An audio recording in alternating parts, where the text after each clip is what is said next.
The so-called marginalized groups whose feelings you've decided need protecting.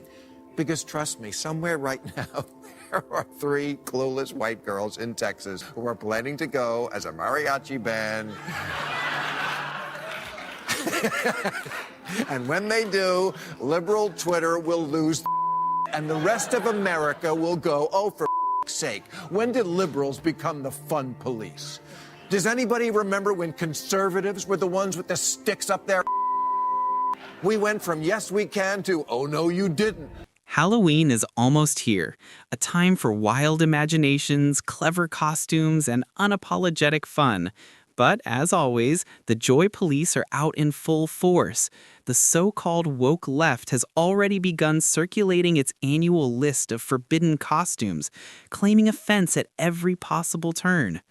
What was once a harmless night of fantasy has now become a battlefield of moral outrage.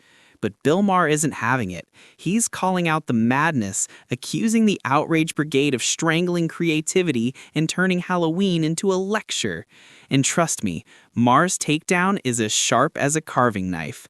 Buckle up, this one's going to burn. Thing that merely alludes to another culture is racist or cultural appropriation. Really, imagine there's no countries. It isn't hard to do. Halloween was always fun because it wasn't PC. Not being PC is almost the whole point of the holiday. But now everything has to turn into a federal case of snowflakes versus humor. And then some cultural studies professor will go on TV to try to explain his outrage, and Tucker Carlson will look at him like this.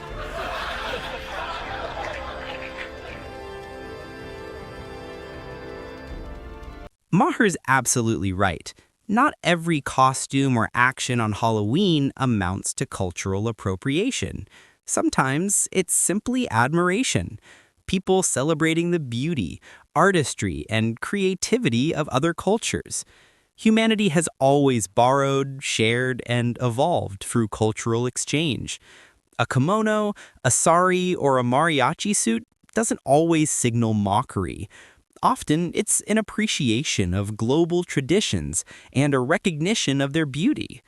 We live on a planet filled with diverse races and vibrant histories, and it's perfectly fine to explore and participate in what makes each culture unique, as long as it's done with respect, not ridicule. At its core, Halloween's about imagination and play, not politics. Turning every costume into a moral issue only divides us further. Maybe it's time we remember that curiosity and connection are far better than censorship and fear. America is with the Democrats on the issues. They just find the woke people irritating as hell. In a new poll, 80% of Americans find political correctness to be a problem, including 75% of African Americans, 74% of Americans under 30, 82% of Asians, 87% of Hispanics, 88% of Native Americans. If you're not a statistician, let me break those numbers down for you. Nobody likes you. Exactly.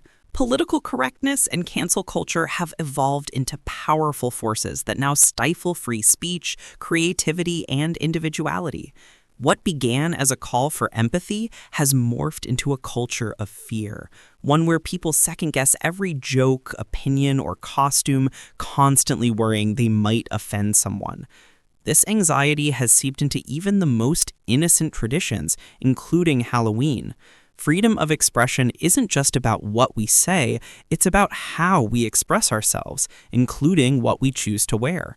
When society begins policing creativity, we lose the joy of expression and the very spirit of the holiday itself. Americans shouldn't have to apologize for being imaginative or for celebrating culture.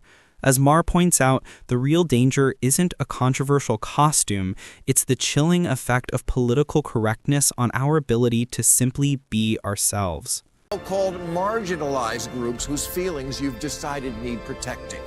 Because trust me, somewhere right now, there are 3 clueless white girls in Texas who are planning to go as a mariachi band. And when they do, liberal Twitter will lose their and the rest of America will go, oh, for sake, when did liberals become the fun police? Does anybody remember when conservatives were the ones with the sticks up there? We went from yes, we can to, oh, no, you didn't. Maher raises an important point. The very people the woke mob claims to be defending often don't care in the slightest. In fact, many of them genuinely enjoy seeing others embrace and celebrate their culture. They view it as admiration, not appropriation. Whether it's someone wearing a kimono, a sombrero, or an African print, most people from those cultures appreciate the curiosity and respect that come with cultural exchange. They understand the difference between mockery and appreciation, something the outraged crowd seems to have forgotten. Halloween, after all, is a day meant to celebrate creativity, diversity, and the shared joy of human expression. The irony is that the self-appointed protectors of these cultures are the ones creating division, while those they claim to defend are simply having fun. Maher's point lands perfectly. Sometimes the offense exists only in the minds of the perpetually offended. Is too much for your fragile sensibilities, and you're worried about seeing someone wearing something that's on the forbidden costume list.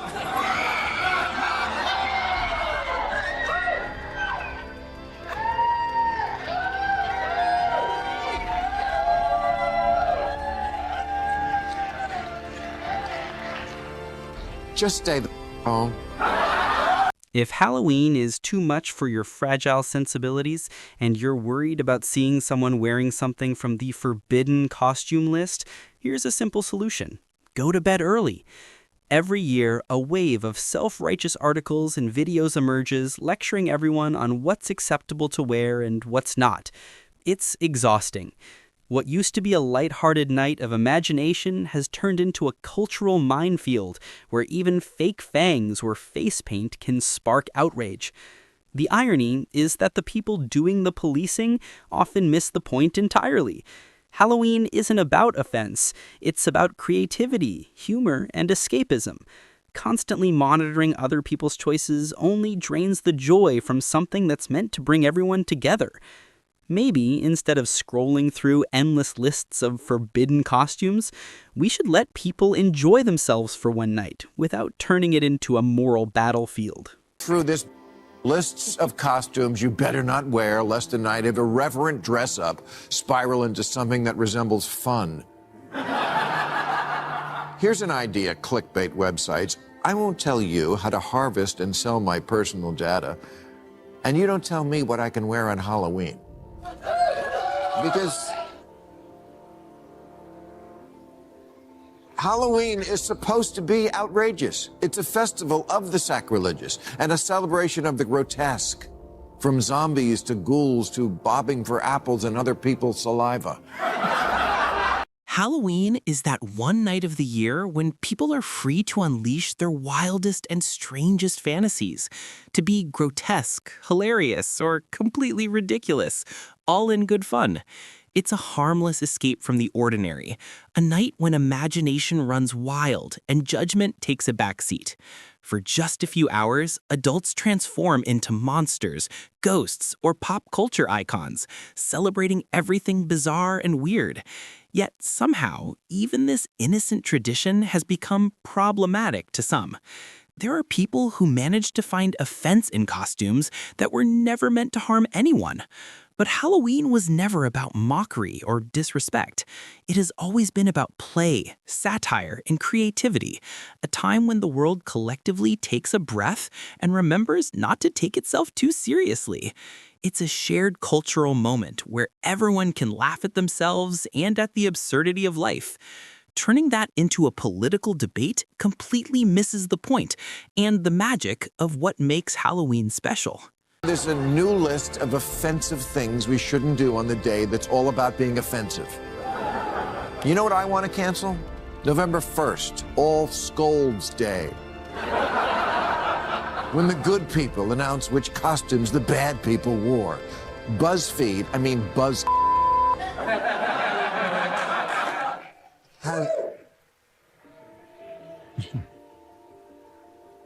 has a list of 23 costumes they're literally begging you not to wear. Of course, this year, the number one no-no is serial cannibal and Netflix sensation Jeffrey Dahmer.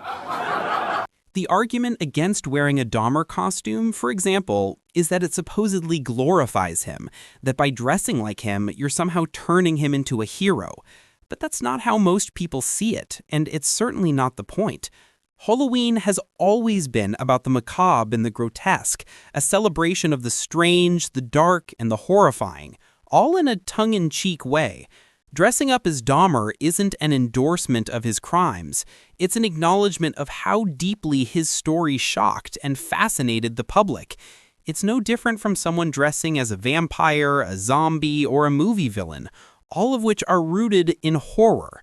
The costume represents our fascination with the eerie corners of human imagination, not a celebration of evil. Society sometimes forgets that Halloween is built on satire and disguise, not moral judgment, but make-believe. Bay has already banned selling it because otherwise it would be impossible to find a blonde wig and aviator glasses. Simone Biles tweeted, "Put the Jeffrey Dahmer costumes back in the closet. We ain't having it." Who's we? What's with the we? Who made you the great pumpkin? Banning costumes like Dahmer's is almost laughable when you think about it. You can't really stop people from being creative. Anyone with a bit of imagination can walk into a thrift store, pick up a pair of glasses, a button-down shirt, and a wig, and just like that, they've recreated the look. There's no official Dahmer costume police, and trying to ban something so easy to replicate only makes the outrage seem pointless. What's next? Banning lab coats or aviator glasses because someone bad once wore them? The uproar feels more performative than principled. People forget that Halloween thrives on parody, shock, and even the occasional lapse into bad taste. That's part of its charm. Trying to sanitize it defeats the entire purpose. Instead of banning costumes, maybe we should remember what Halloween really is. A night of dark humor, imagination, and, yes, a little bit of chaos. Full of emotional hemophiliacs on social media telling us what we can't do on Halloween. And by the way, please put drugs in my candy.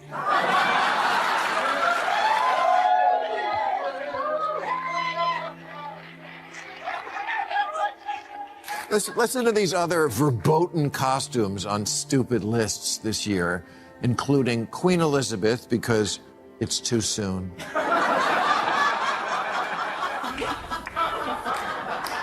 Yes, 96, practically an ingenue.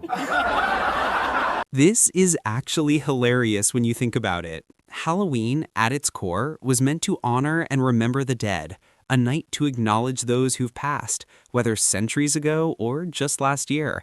So when people suddenly decide that dressing up as Queen Elizabeth is offensive, it makes absolutely no sense. By that logic, we'd have to ban half of history. The entire idea of Halloween is rooted in paying homage to the departed through humor, fear, or admiration. A Queen Elizabeth costume isn't mockery. It's a tribute to her legacy, her image, and her cultural impact.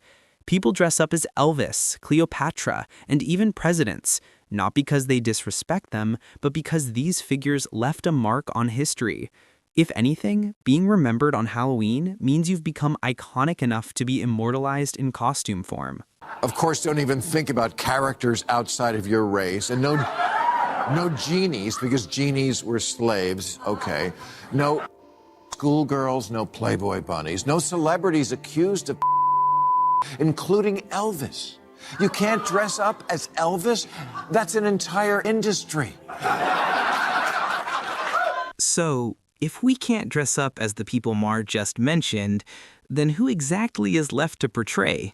It's almost comical. Even the so-called safe Halloween costumes that the left loves to defend come with their own dark history. Let's be honest.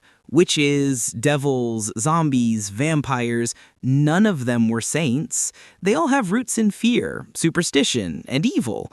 Yet somehow that's considered acceptable because it's been culturally sanitized over time. The hypocrisy is glaring. We celebrate fictional villains, but draw the line at real-life figures who shaped history. Whether for better or worse, Halloween has always thrived on irony and exaggeration. It's a mirror reflecting humanity's endless fascination with the forbidden. The moment we start overanalyzing costumes, we drain the creativity out of a tradition that was meant to be bold and outrageous. If nothing is off-limits in art, why should Halloween be any different? At the end of the day, Halloween was never meant to be a moral debate. It's a night to laugh, to scare, and to celebrate the wild diversity of human imagination. Turning every costume into a controversy misses the spirit of it all. As Maher argues, the real monster isn't the costume, it's the culture that insists on policing fun. Maybe it's time we stop overthinking, stop judging, and just let people enjoy Halloween again. And that brings us to the end of today's video. If you enjoyed it, make sure to hit the like button and subscribe to the channel for more videos like this. Thanks for watching, and I'll see you in the next one.